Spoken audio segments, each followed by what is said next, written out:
Gold trusted gold buyers మీరు తాకట్టు పెట్టిన బంగారాన్ని విడిపించి ఈ రోజు ఉన్న మార్కెట్ ధరకు కొనబడను. చెప్తాను అది చేయకూడదు, మీరు ఇలా చేయండి, ఇది కరెక్ట్ కాదు, కరెక్ట్ చేసుకోండి అని చెప్తాను. వింటే ఓకే, వినకపోతే ఇంకా వాళ్ళ ఇష్టం. అండ్ ఇంకొకటి చాలా మంది సీజన్స్లో అంటే మీ ఏజ్ కేటగిరీ గ్రూప్ ఉన్న పీపుల్ ఫాస్ట్గా ఎలిమినేట్ అయిపోయి వచ్చేసే ఛాన్సెస్ ఎక్కువ అనమాట. అది కాకుండా వైల్డ్ కార్డ్స్ కూడా లోపలికి వెళ్ళిన వెంటనే ప్రతిసారి అంటే ఎందుకు ఎక్కువ రోజులు సస్టైన్ అవ్వలేము, లోపల ఉండలేము అని బయటకు వచ్చేసే కానీ ఆ భయంతో ఎందుకు యాక్సెప్ట్ చేయడం, ఫస్ట్ వెళ్తే బాగుంది కదా అని అనిపించలేదా? అలా ఏం లేదు, వైల్డ్ గా ఉంటాను కాబట్టి వైల్డ్ కార్డ్ అనుకుంటున్నాను. అది అర్థమవుతుంది వైల్డ్గా ఉంటారని. దాంట్లో ఎందుకు అంటే మీ ఏజ్ మేము గెలవకూడదా, మేము ఆడలేమన్నా, మీ ఒపీనియన్ ఎందుకు మమ్మల్ని సపోర్ట్ చేయరా పబ్లిక్ సపోర్ట్ చేస్తారు అంటే నేను ఆ విధంగా మీరు అన్నారు కదా మీ ఏజ్ వాళ్ళు వచ్చేస్తారు, మీ ఏజ్ వాళ్ళు త్వరగా వెళ్ళినట్టు. అది అనేది జనాలు ఒక ఒపీనియన్, జనాలకి ఒక ఒపీనియన్ అలా ఉండిపోయింది. ఎందుకు ఉండిపోయింది అంటే అది ఎందుకు నాకు అర్థం కాదు. ప్రతిసారి ఆ సీజన్ లో అలా జరగడం వల్లేమో, ప్రతి సీజన్స్ లో అలా జరగడం వల్లేమో. మేము సరిగ్గా గేమ్ ప్లే చేయలేమా, మేము సరిగ్గా స్ట్రాటజీ ప్లాన్ చేయలేమా, మేము ఫిజికల్ గేమ్స్ ఆడలేమా, మేము అన్ని 100% పర్ఫెక్ట్ గా ఇచ్చినప్పుడు మమ్మల్ని మేమే ఎందుకు ఎలిమినేట్ అవుతామని అనుకోవాలి. అంటే ఇప్పుడు మీకు అంటే లైక్ ఇంత బిఫోర్ ఇంటర్వ్యూలో చూసాను, నాకేమో డబ్బుకు అంత పెద్ద కరువు ఏం లేదు, నా దగ్గర కావాల్సినంత డబ్బు ఉంది అన్నట్టు. అంటే మీ డబ్బు ఉన్న వాళ్ళు అక్కడ బాత్రూమ్లు కడమంటే బాత్రూమ్లు, గిన్నెలు కడమంటే గిన్నెలు, కింద తోడమని తోడగలరా? అదే కొంచెం కష్టం. అదే ఇలాంటి విషయాలు ఉంటాయి కదా, అలా దానికోసం అడిగాను క్వశ్చన్. కానీ శ్రీనివాస్ గారు దాన్ని కూడా నాకు మెంటల్ గా ప్రిపేర్ చేశారు. అంటే ఏ సిచ్యువేషన్ లో కూడా ఇలా ఉంటాయి. ఇక్కడికి వచ్చాక కడిగిద్దామనా? నేను అసలు చీపురు పట్టుకుంటేనే అతను చూడలేరు. అదే మరి ఇప్పుడు అక్కడ అలా ఉంటాయి. అది కాకుండా మిమ్మల్ని అనరాని మాటలు అంటుంటారు. నాకు ఇష్టమైనది, నాకు వంట వచ్చు కదా, నేను వంట చూస్ చేసుకుంటాను, వాళ్ళకి చేయమని. అంటే మీకు నచ్చింది ఎవరు కదా, అది బిగ్ బాస్, అది బిగ్ బాస్ రిక్వెస్ట్ చేసుకుంటాను. మంచిగా మాట్లాడా. మీ జర్నీ నేను తెలుసుకోవాలనుకుంటున్నాను. లైక్ అన్ని ఇంటర్వ్యూస్లోనే లైక్ ఏదో అంటే ఇప్పుడు జరుగుతున్న ట్రెండింగ్ టాపిక్స్ ఇది, కానీ మీ జర్నీ ఏంటి, మీ ఎమోషనల్ స్టోరీ ఏంటి, అసలు మీ ఫస్ట్ నుంచి ఎలా ఇక్కడ దాకా ఇలా రావడానికి కారణాలు ఏంటి? నా జర్నీ కావాలంటే మీరు యూట్యూబ్లో ఓపెన్ చేస్తే మొత్తం జర్నీ వచ్చేస్తుంది. అది మ్యాటర్ చూసుకోండి. తర్వాత నా జర్నీ తెలియని ఆంధ్ర కానీ తెలంగాణ కానీ ప్రజలు ఎవరూ లేరు, అందరికీ తెలుసు. ఓకే, చిన్నప్పటి నుంచి నాకు బాగా స్పోర్టివ్ స్పిరిట్ ఎక్కువ, నాకు మంచి లీడర్షిప్ క్వాలిటీస్ చిన్నప్పటి నుంచే, కాలేజ్ డేస్ నుంచే మంచిగా లీడర్షిప్ క్వాలిటీస్ ఉండేదాన్ని, లీడర్షిప్ క్వాలిటీస్ మెయింటైన్ చేసేదాన్ని. ఆ క్వాలిటీస్ తో ఉన్న నన్ను మా నాన్నగారు కొంచెం ఆర్థోడాక్స్ కాబట్టి నాకు 19 years కే మ్యారేజ్ చేశారు. ఇంటర్మీడియట్ లో మ్యారేజ్ అయింది, సెకండ్ ఇయర్ లో. మ్యారేజ్ అయ్యాక కూడా నేను కొద్ది రోజులు ఫారెన్ వెళ్ళి షిప్ లో ఉండి, నాకు ఇండియా అంటే అభిమానం కాబట్టి ఇండియాలోనే ఉండాలని డిసైడ్ అయిపోయి నేను ఇండియాకే వచ్చేసి మళ్ళీ స్టడీస్ కంప్లీట్ చేసి నా డిగ్రీ కంప్లీట్ చేశాను. కంప్లీట్ చేసి అప్పటికే మా ఇద్దరికి కంపాటబిలిటీ సరిగ్గా లేనందువల్ల నేను ఇంకా నాకంటూ ఒక ఇండిపెండెంట్గా బతకాలని నిర్ణయించుకొని పెట్రోల్ బంక్స్ అవి స్టార్ట్ చేశాను, రియల్ ఎస్టేట్ చేశాను, కన్స్ట్రక్షన్ చేశాను. సో ఆ ఫీల్డ్లో ఉండేదాన్ని. ఇంకా కొంచెం మైండ్ డీవియేషన్కి డాన్స్ క్లాసెస్ ఫ్రీగా చెప్పాను. ఫ్రీగా చాలా మందికి, వేల మంది పిల్లలకి, విద్యార్థులకి ఫ్రీగా డాన్స్ నేర్పించాను, భరతనాట్యం, లేడీస్కి కోలాటం డాన్స్ అవి నేర్పించాను, చాలా సోషల్ యాక్టివిటీస్ చేశాను. ఇవన్నీ యాక్టివిటీస్ చూసి గమనించి నన్ను పాలిటిక్స్లోకి ఇన్వైట్ చేశారు.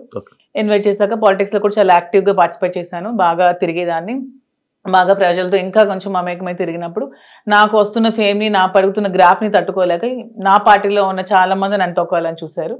ఆ సిచ్యువేషన్లోనే చాలా నన్ను బ్యాట్ చేయాలని ట్రై చేశారు. ట్రై చేసినప్పుడు నా పరిస్థితులు కూడా బాగాలేనందువల్ల, నేను దూరంగా ఉండడం వల్ల, శ్రీనివాస్ గారు కూడా ఇదే సిచ్యువేషన్లో దూరంగా ఉండడం వల్ల మా ఇద్దరం ఒకటై పెళ్లి చేసుకుందాం, తర్వాత లైఫ్ లీడ్ చేస్తాం, తర్వాత బిజినెస్ పెట్టాం, చాలా మందికి జాబ్స్ ఇస్తున్నాం, చాలా మందికి ఫుడ్ పెడుతున్నాం, లైఫ్ లీడ్ చేస్తాం. ఇది నా స్టోరీ. మరి ఇంకా 1000 మందికి ఉద్యోగాలు ఇవ్వాలని నా కళ, త్వరలో నెరవేర్చాలని భగవంతుని కోరుకుంటున్నాను. హైదరాబాద్ లో ఇంకొన్ని బ్రాంచ్లు పెడుతున్నాను, వైజాగ్ లో నా బ్రాంచ్ స్టార్ట్ చేస్తున్నాము. సో ఇలా ఇంకొంచెం ముందుకు వెళ్తూ ఇంకొంతమందికి ఉపాధి కల్పిస్తూ లైఫ్ లీడ్ చేయాలనేది నా కోరిక. మీ జర్నీకి బిగ్ బాస్ జర్నీకి సంబంధం ఏంటి? నా జర్నీ చూసి నచ్చి బిగ్ బాస్ కి రమ్మని ఇన్విటేషన్. ఏం చెప్పారు జర్నీలో? ఎవరు చెప్పాలి? అడుగుతారు కదా కొన్ని. నాకు ఎవరు అడగలేదు, వాళ్ళు చూసి నా దగ్గర. అదే లైక్ అదే వదిలేండి. మీ జర్నీకి, ఇప్పుడు బయట ఉన్న జర్నీకి బిగ్ బాస్ జర్నీకి ఏంటి? బిగ్ బాస్ జర్నీ చేసాక తెలుస్తుంది బయట జర్నీకి. ఇంకా జర్నీ చేయలేదు, చూసారు కదా, వెళ్తున్నాను కదా. మరి నేను జర్నీ చేస్తుంది, మీరు వెళ్తారు, మీరు గోవా వెళ్ళి వచ్చారు బాబు, మీరు మీ గోవాలో ఎలా ఉంటుందో తెలుస్తుంది. నేను ఇంకా వెళ్ళలేదు కదా, నేను జర్నీ చేసి వచ్చాక అప్పుడు చెప్తాను. డిఫరెంట్ కదా. ఇప్పుడు మీ పొలిటికల్ బ్యాక్గ్రౌండ్ అంటే బయట ఉన్నదానికి డిఫరెంట్, అంటే బిగ్ బాస్ లో ఉన్న కంటెస్టెంట్ ఆ గేమ్ అంతా డిఫరెంట్. అదే శివ గారు అక్కడికి వెళ్ళి ఎక్స్పీరియన్స్ చేసి వచ్చిన తర్వాత అప్పుడు మళ్ళీ మనం ఇంటర్వ్యూ చేసుకున్నప్పుడు నా పొలిటికల్ లైఫ్ ఇది, నా బిగ్ బాస్ లైఫ్ ఇది అని చెప్పడానికి ఉంటుంది. ఇంకా నేను ఎక్స్పీరియన్స్ చేయలేదు. లేడీస్ అనగానే లైక్ గొడవలు ఎక్కువ. ఎందుకు గొడవలు ఎక్కువ? లేడీస్ అంటే మీకు ఎలా కనిపిస్తున్నాం మేము గొడవలు ఎక్కువ? మీకు లేడీస్ అంటే గొడవలే కనిపిస్తుంది. మా వల్లే మీ లైఫ్ స్టార్ట్ అయిందని, మా వల్లే అసలు ఈ సృష్టి మొదలైందని, మేమే పెద్ద శక్తి అని, అసలు మహిళ లేకపోతే అసలు ఈ సృష్టి లేదని, ఇవన్నీ మీకు అనిపించవా? లేడీస్ అంటే గొడవలు అని ఎందుకు మీరు నెగిటివ్ గా చెప్తారు? లోపల మీ వల్ల గొడవలు అవ్వలేదా? మీరు ఎప్పుడు మీ ఫ్రెండ్స్ తో గొడవలు లేవా? మీరు ఎప్పుడు గొడవలు పడి మందు తాగుతూ బీర్ బాటిల్ కొట్టుకోలేదా? లోపల ఎవరికి శక్తి? మహిళ శక్తి. అంటే మీ అబ్బాయిలకి మేమే శక్తి అది అను, లోపల ఎవరికైనా శక్తిగా ఉండాలనుకుంటున్నారా? ఎవరికి ఉండాలనుకోవట్లే, మాకు మేముగానే శక్తిగా ఎదగాలనుకుంటున్నాం. ఇప్పుడు మీరు ఆల్రెడీ సీజన్ చూసారు, మీకు ఎవరు నచ్చారు? అంటే అందరూ బాగానే ఆడుతున్నారు. ఎవరితో ఉండాలనుకుంటున్నారు? నేను ఎవరితో ఉండాలనుకోవట్లేదు. గేమ్ ఎవరితో ఉండడానికి వెళ్ళట్లేదు, మనం ఆడడానికి వెళ్తున్నాం. బయట అందరూ అలాగే అన్నారు, లోపలికి వెళ్ళాక ఎవరితో? అలా ఎందుకు లేదు. ఇప్పుడు రిలేషన్షిప్ బిల్డప్ అయింది, బాగా రిలేషన్ లో ఉన్నాము.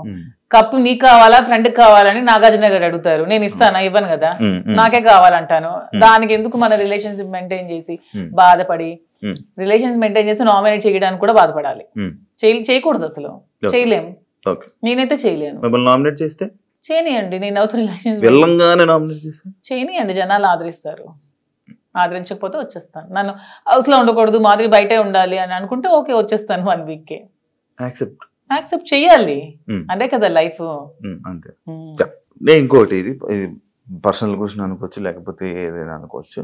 లైక్ బిగ్ బాస్ కొన్ని సీజన్లకు వెళ్ళి, అంటే లైక్ ఒక రిలేషన్లో ఉన్న పర్సన్స్ లోపలికి వెళ్ళాక బయటకు వచ్చాక విడిపోవడం అలాంటివన్నీ జరుగుతుంటాయి. అవును, వాళ్ళు సరిగ్గా లేకపోతే అదే జరుగుతుంది. తప్పే ఉంది. ఏదో మనం బయట ఇలా ఉంటే బోట్లు పడతాయి, ఇలా ఉంటే జనాలు ఆదరిస్తా అనేది చాలా తప్పు. మనం మనలాగే ఉండాలి. ఆబ్వియస్లీ కంపాటబిలిటీ కుదరకపోతే వాళ్ళు రాంగ్ గా ఉంటే విడిపోవచ్చు, తప్పే ఉంది. రివ్యూస్ చూస్తుంటారా బయట? లేదు, నేను చూడను. అసలు మీకు బిగ్ బాస్ మీద ఐడియా ఉందా? ఉంది. ఏముంది? Bigg Boss. మీకు బిగ్ బాస్ అంటే ఏమనుకుంటున్నారు? బిగ్ బాస్ అంటే ఒక బిగ్గెస్ట్ రియాలిటీ షో, ఒక నేషనల్ ఛానల్లో ఒక మంచి ప్లాట్ఫామ్. వెళ్ళిన ఎవరికైనా సరే అది మంచిగా యూజ్ చేసుకుంటే మనం మంచిగా లైఫ్ లో షైన్ అవ్వచ్చు. దాన్ని ఎక్కడైనా మనం మిస్యూజ్ చేసుకుంటే అక్కడే ఉండిపోతాం నెగిటివ్ గా. సో యూజ్ చేసుకునే విధానం బట్టి ఉంటుంది. ఒక మంచి ప్లాట్ఫామ్ వాళ్ళు కలిగించినప్పుడు మనం మంచిగా ఆడి మంచిగా జనాల ఆదరణ సంపాదించుకొని బయటకు వచ్చా కూడా దాన్ని మంచిగా యూజ్ చేసుకొని మనం ఇంకొంచెం స్థానానికి ఎదగొచ్చు అని నేనైతే అనుకుంటున్నాను. మంచిగా ఆడడం అంటే మనం జెన్యున్ గా ఉండాలి. మీరు అన్నట్టు అవేవి కాకుండా జెన్యున్ గా ఉండాలి. మీరు జెన్యున్ అనుకుంటారు కానీ బయట అలా అందరూ అనుకోరు కదా. అనుకుంటే ఆదరిస్తారు, అనుకోకపోతే 1 week లోనే పంపిస్తారు. బయట ఒకవేళ మీకు నెగిటివ్ అయినా యాక్సెప్ట్ చేస్తారా? నెగిటివిటీని నేను ఎక్స్ప్లెయిన్ చేసుకోగలను. ఏదైనా మా రిలేషన్షిప్ ఎలా ఎక్స్ప్లెయిన్ చేసుకొని చెప్పాను, అది కూడా ఎక్స్ప్లెయిన్ చేసుకుంటాను. మీ జర్నీ గురించి, మీ గురించి ఏమైనా ఆడియన్స్ చెప్పాలనుకుంటున్నారా వెళ్ళే ముందు? 100% నాకు ఈ ప్రజలే నన్ను ఇంత ఈ స్థానానికి తీసుకొచ్చారు.